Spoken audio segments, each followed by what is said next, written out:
Израел и Иран продолжија со интензивни воздушни напади во текот на ноќта по започнување на досега најголемата израелска офанзива врз ирански цели во обид да се спречи развој на нуклеарно оружје во Иран.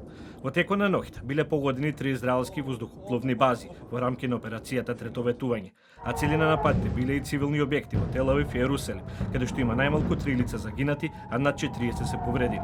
Според ирански извори, целите на нападите биле Министерството за одбрана, Министерството за економија, воздухопловната база Тел Нов, неколку цели во областа Хаифа, како и гасната платформа во близина на брегот на Газа. Според високиот индиски воен комендант Ахмад Вахиди, во нападите биле погодени клучни стратешки точки.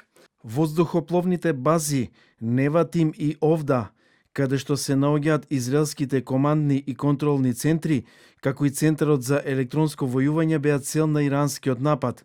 Други цели погодени во одговор на Иран на израелските напади беа воздухопловната база Тел Нов во близина на Тел Авив, Израелското министерство за одбрана, како и индустријски воени центри во самиот Тел Авив.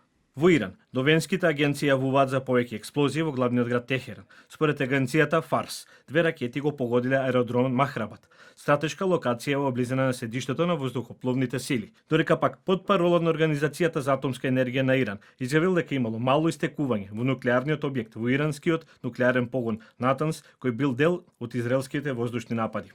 Со реакција се огласи и од Кремљ. Рускиот сенатор Алексеј Пушков предупреди дека одговорот на Иран на израелските напади може да предизвика незамисливи последици за целиот свет. Според него, Техеран размислува за затворање на Ормунскиот теснец, кој ги поврзува Персискиот залив со Индискиот океан, што би довело до драматичен скок на цените на нафтите и сериозна дестабилизација на глобалниот енергетски пазар.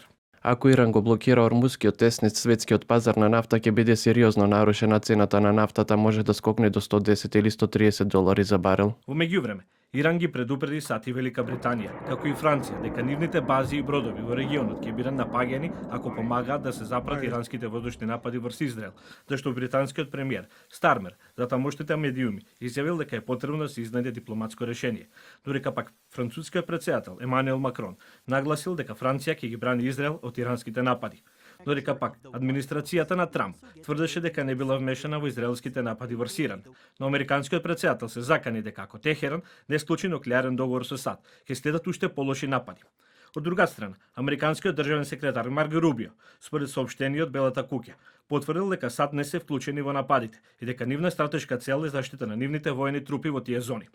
Американскиот претседател Доналд Трамп смета дека Иран пропуштил историска можност за склучување на договор за нуклеарна програма, но тој остава простор за нови преговори, кои од страна на Техеран беа протолкувани како безмислени, но не потврдуваат дали еднострано ги прекинуваат преговорите со САД, при што оставаат отворен простор нивен представник да не биде вклучен во 6-та рунда нуклеарни разговори меѓу САД и Иран, кои треба да се одржат во недела во Мусакат, но сега е нејасно дали тие ќе се одржат по израелските напади.